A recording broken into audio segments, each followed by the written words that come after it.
시편 39편입니다. 사랑하는 하나님, 우리에게 듣는 마음을 주옵소서. 우리 생각을 거룩하게 하옵소서.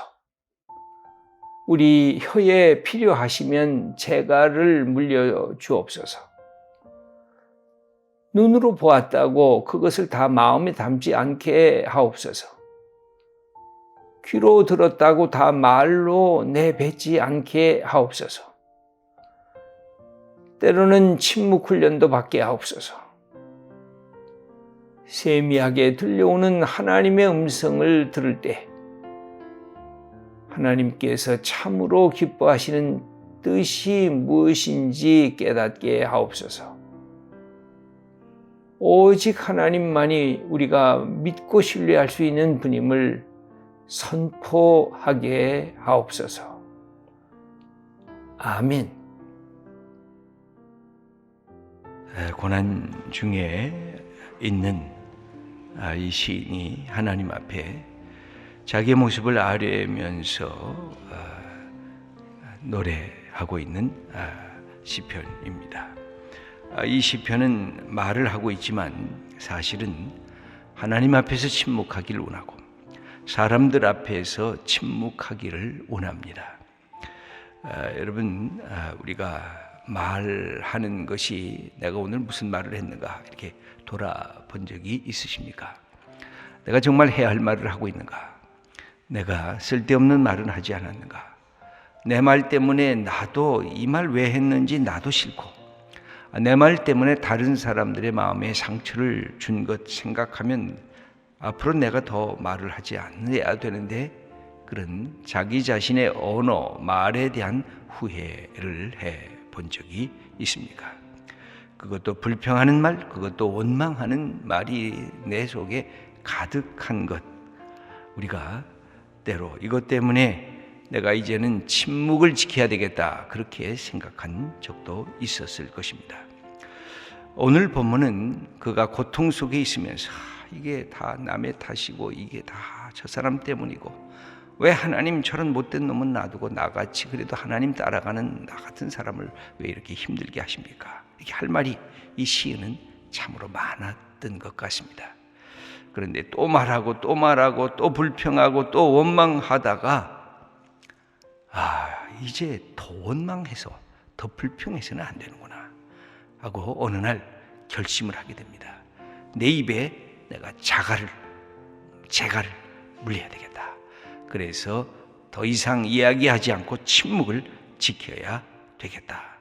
내가 말하면 말할수록 죄가 되고 말하면 말할수록 상처가 되고 말하면 말할수록 하나님 앞에 더 부끄러워지니 내가 이제 그만둬야 되겠다. 이런 결단을 하는 그 모습이 기록이 되어 있는데 우리 한번 1절 말씀을 읽어보겠습니다. 내가 말하기를 나의 행위를 조심하여 내 혀로 범죄하지 아니하리니 악인이 내 앞에 있을 때 내가 내 입에 재갈을 먹이리라 하였도다. 내가 범죄하지 아니하는데 무엇보다 혀로 범죄하지 아니하는 것. 여러분, 그래서 자기의 혀를 통제할 줄 아는 그런 사람이라고 하면 굉장한 이 자기 절제 능력을 지닌 사람이라고 할 수가 있습니다. 그 혀로 내가 범죄하지 아니하겠다. 근데 무엇보다 어느 순간에 내가 그러겠느냐? 내 앞에 악인이 있을 때, 나를 향한 적대자들이 있을 때, 이 사람 보면 이 사람 망해라, 이 사람 죽어라, 이 사람 가다가 넘어져라, 별 욕설을 다 하고 싶은 사람이 내 앞에 있을 때 더더구나 내가 내 혀를 재갈 물리겠다는 것입니다. 여러분, 우리가 보통 때는 할 말이 없다가도 갑자기 내가 싫어하고 나를 억울하게 한 사람을 만나면 그냥 다 쏟아붓고 싶은 것입니다. 저런 못된 놈. 그리고 그 앞에서도 별 욕을 다 하고 싶은 것입니다. 그때에 오히려 내 입에 재갈을 물리라는 것입니다. 그러지 아니하면 범죄하게 되고, 그러지 아니하면 이 감정이 폭발하게 되면 감정이 감정을 낳고 감정이 상대방을 상하고 상대방이 감정적으로 대하고 이렇게 되면 그 걷잡을 수 없는 소용돌이 속에 빠져들게 된다는 사실을 알고 이 시인은 내 입에 재갈을 물려서 더 이상 이야기를 안 하겠다. 여러분, 이 재갈을 물리려고 하면 내가 화날 때 감정적으로 막 솟구칠 때 이 재갈을 물리는 게 보통 일이 어려운 게 아닙니다. 그것도 내가 욕해주고 싶고 원망하고 싶은 사람이 앞에 있는데 그게 내 입에 딱 재갈을 물리려고 하면 이건 그냥 가슴에 속이 타는 거예요. 그 모습을 오늘 본문에 그대로 기록해주고 있는데 여기 2절 말씀을 읽어보겠습니다. 내가 잠잠하여 선한 말도 하지 아니하니 나의 근심이 더 심하도다. 입을 딱 닫아 걸었으니까 내가 선한 말, 좋은 말도 할 수 있는데 이것까지도 말을 못하게 되니까 이게 내 속에 아예 터뜨리는 것보다 못한 것이 내 속에 더 막 나를 요동시키게 된다는 것입니다. 그런데 이 시인은 깨닫게 되는 부분이 있습니다. 침묵이 너무 중요한지를 알지만 침묵 속에서 받게 되는 은총이 있는데 그것은 바로 하나님을 향해서는 말할 수 있구나, 이걸 깨닫게 됩니다. 여러분, 우리는 수없이 사람들에게 이야기하고 사람들에게 수다 떨고 사람들을 원망하기 때문에 무슨 시간이 없느냐? 하나님에게 대화할 시간이 없어요. 사람에게 하는 말을 멈춰 쓰게 되면 뭘 깨닫게 되냐면 이 속에 막 부딪히는 것들을 누구에게 아뢰게 되느냐? 하나님에게 아뢰기 시작하게 돼요. 그것이 이 믿음의 사람들이 갖게 되는 삶의 축복이고 침묵의 축복이에요. 내가 사람들에게는 내가 침묵하리라. 그러나 내 속에 있는 것들, 내가 어찌할 줄 모르는 이 속에 불같이 솟아나오는 이것들을 내가 하나하나 이렇게 아뢰야 되겠다. 누구한테? 하나님 앞에. 그러면서 뭐가 될까요? 기도가 되기 시작하는 것입니다. 여러분, 기도가 보통 때 기도 안 되잖아요. 여러분, 보통 때 기도하라고 하면 기도가 잘 나옵니까? 그러나 속에 할 말이 많아야지 기도가 되잖아요. 근데 사람들에게는 터뜨리면 터뜨릴수록 이것은 도움이 안 된다고 했을 때 그걸 깨닫고 침묵하는 것을 배우면서 하나님이 내게 계시구나.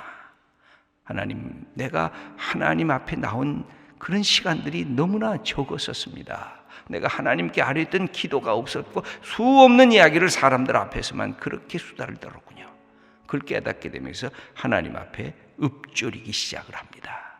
여기에 읊조리다는 말은 3절에 나오는 읊조리다는 말은 침묵하면서, 세상에서 침묵하면서 조용히 하나님 앞에 자기 자신을 되돌아보기 시작했다는 뜻입니다. 그런데 성경에는 이거를 명상, 깊이 묵상했다 그런 뜻으로 되고, 이 묵상이라는 게 조용히 읊조리는 것을 뜻하기도 합니다. 3절 말씀을 읽어보겠습니다. 내 마음이 내 속에서 뜨거워서 작은 소리로 읊조릴 때 불이 붙으니 나의 혀로 말하기를. 침묵을 지켰지만 이제 다시 내 혀로 말하기가 시작합니다. 여러분, 하루 동안 한마디도 안 하고 사실 수가 있겠습니까? 그거 살 수가 없어요. 여러분, 하루에 내가 아무리 침묵을 지켜도 하루 동안 내 말하는 양을 이렇게 보면 얼마나 많은지 모르겠습니다. 그런데 이게 하루가 아니라 일주일 동안을 가만히 나는 아무 얘기도 아무 말도 하고 내가 그렇게 침묵을 지키겠다. 이거 얼마나 힘든지 모릅니다. 이 속에서 막 불이 솟아나는 거예요. 그러니까 어떻게 하기 시작했어요? 읊조리기 시작. 혼자서 이렇게 조용조용히 입에서 말하기 시작해요. 누구를 향해서? 내가 입을 열어서 혀로 이제 말하기 시작해요. 뭘 말하기 시작하냐면 하나님을 향해서 기도가 이제 시작이 돼요. 근데 이 기도가 시작이 되면서 제일 먼저 깨닫는 게 이 침묵이, 이게 침묵의 이 공간, 침묵의 기간을 통과하셔야 돼요. 기도가 나오려고 하면 침묵에 내 속에서 나는 말하고 싶은데 이걸 어떻게 하면, 내가 진짜 막 터뜨리고 싶은데 어떡하나 하고 침묵하다가 이 터지기 시작할 때 이 기도가 쏟아지기 시작하는 것입니다. 이게 어떻게 했습니까? 근데 자기 자신의 실존, 자기 자신을 되돌아보게 돼요. 내가 도대체 어떤 존재인지, 가만히 내가 누군지도 모르고 그렇게 큰 소리로 떠들고 나 자랑하고 교만해하고 세상 사람들에게 나밖에 없는 것처럼 그렇게 의시되고 우쭐댔던 내 자신의 모습을 다시 보면서 내 자신이 어떤 존재인지를 알게 돼요. 그 존재는 어떤 존재였을까요? 내 인생이 별것 아니구나 하는 인생의 자기 한계성, 그걸 깨닫게 돼요. 그것이 4절 말씀 읽어보겠습니다. 여호와여 나의 종말과 연한이 언제까지인지 알게 하사 내가 나의 연약함을 알게 하소서. 여러분, 기도는 언제 시작이 되냐면 내가 연약한 것을 알 때 시작이 돼요. 여러분, 내가 굉장히 잘났는데 기도하기 시작하면 성경의 예수님의 비유처럼 바리새인과 세리의 그 기도를 대비하는 것이잖아요. 그런 기도가 돼요. 하나님, 내가 얼마나 잘났는지 참 하나님 저를 잘 택하셨네요. 제가 이 기도를 얼마나 잘하는지, 제가 헌금도 얼마나 잘하는지, 제가 얼마나 봉사도 잘하는지, 제가 다른 사람 구제도 얼마나 잘하는지 하나님 아시잖아요. 이런 기도가 나와요. 근데 예수님은 그 기도를 보면서 야, 그건 기도가 아닌 것 같다 하고 이렇게 거절하세요. 근데 내가 하나님 앞에 기도는 언제 나오냐? 내 연약함과 내 부끄러움과 내 인생의 한계성을 알기 시작하면서 기도가 나오기 시작해요. 여기 보면 내 종말, 내 인생의 마지막이 뭔지를 알게 해주세요. 내 연한이 이렇게 사는데 도대체 얼마나 더 살는지, 내 인생의 이 마지막에 이 가는 길, 살아있다는 것의 삶의 이 숫자들, 이 시간표를 내가 알게 해주세요. 나의 연약함을 깨닫게 해주세요. 이게 기도의 시작입니다.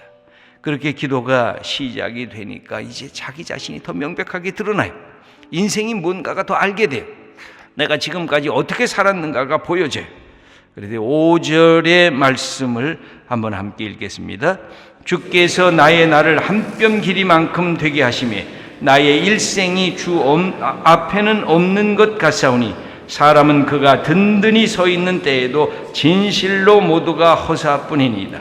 그가 튼튼하게, 그가 건강하게, 그가 잘 나갔다고 했을 때도 허사, 이게 그냥 한숨.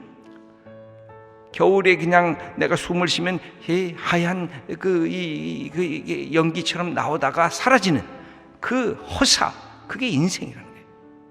내 인생이 어느 정도의 길이냐? 여기 한 뼘 길이라고 해요. 한 뼘이라는 거는 이 엄지손가락을 이렇게 감추고 이 네 손가락 위에서부터 밑에까지 이게 몇 센치나 됩니까? 10cm도 안 돼요.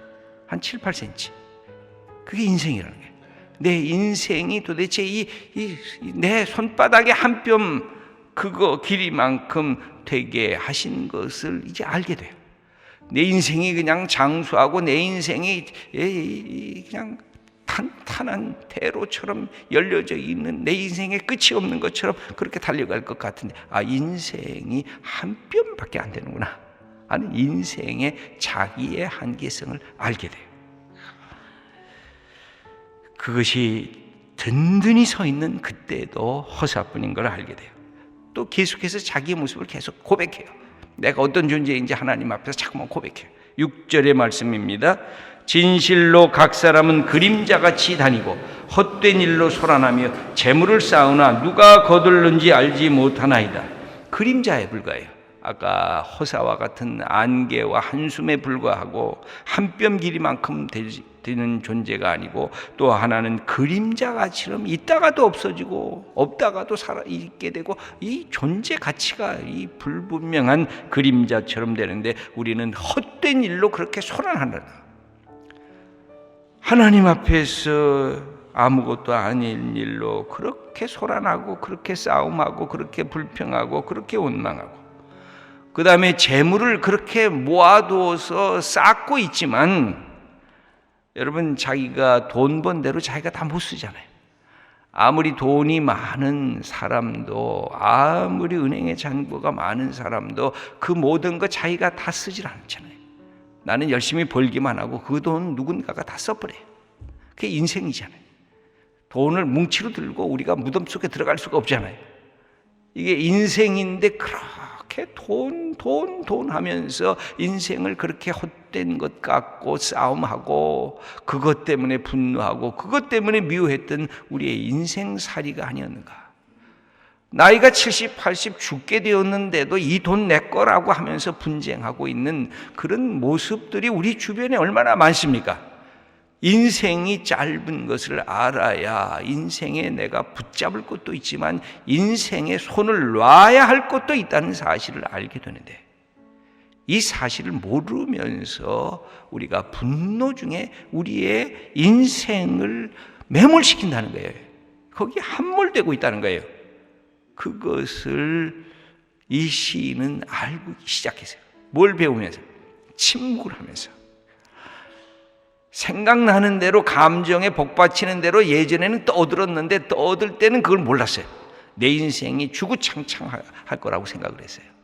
그런데 그러지가 아니하고 내 인생에는 한계가 있고 내 인생에는 꺼져갈 때가 있구나 하는 사실을 알면서 그가 침묵했지만 기도로 바뀌어지기 시작했어요. 그러면서 깨닫게 된 것이 있어요.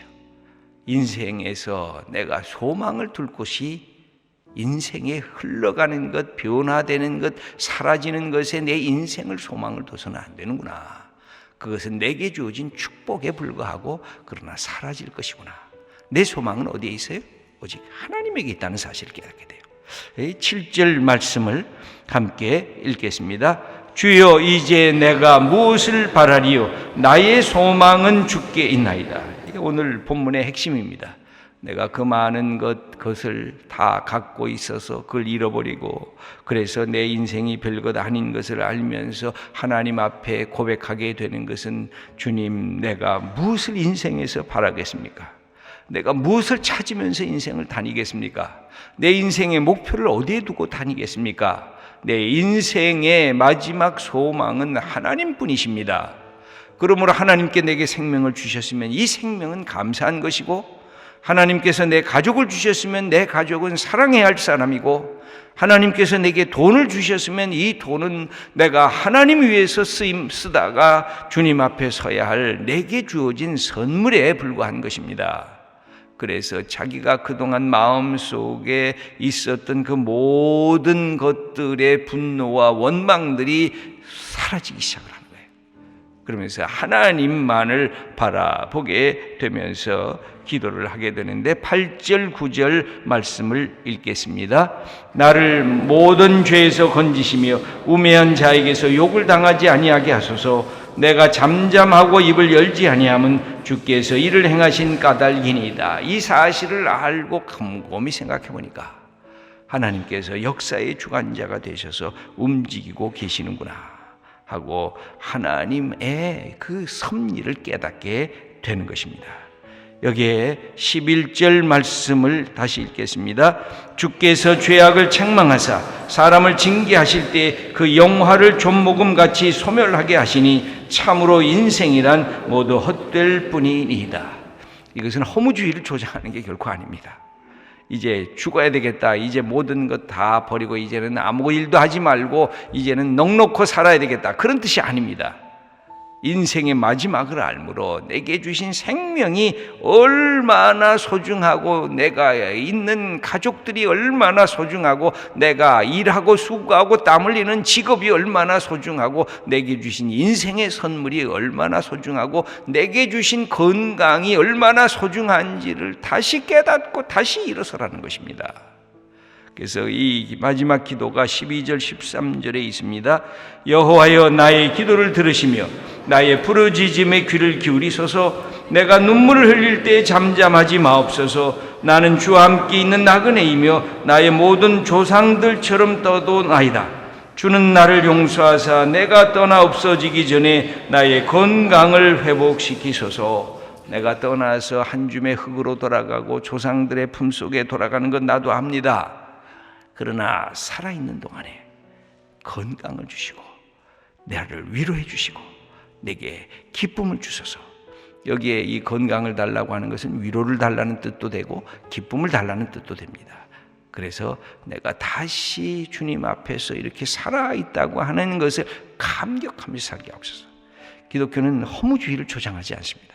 그러나 허무가 문제는 깨닫게 해주십니다. 그래야 인생이 얼마나 소중하고 값지고 벅차게 감격으로 인생을 살아야 할 것인가를 우리들에게 말씀해 주시는 것이 바로 이 신앙의 내용이고 하나님이 우리에게 주신 선물입니다. 오늘도 우리가 주님 앞에 서면서 내가 침묵해야 될 것이 뭔가? 때로는 침묵을 훈련을 해야 됩니다. 그래야 하나님의 생명이 내게로 다가오십니다. 그리고 내가 이만큼 건강한 것, 이만큼 사랑하는 가족이 있는 것, 이만큼 내가 수고하고 일할 수 있게 된 것, 이만큼 내가 주님의 몸된 교회를 섬길 수 있는 것, 하나님 감사합니다. 내 인생의 이 기쁨을 내가 이제 뺏기지 않겠습니다. 내 인생에 하나님을 찬양합니다. 이렇게 고백하면서 한 걸음 또 한 걸음 나아가는 주님의 자녀들 다 되시기를 축원합니다.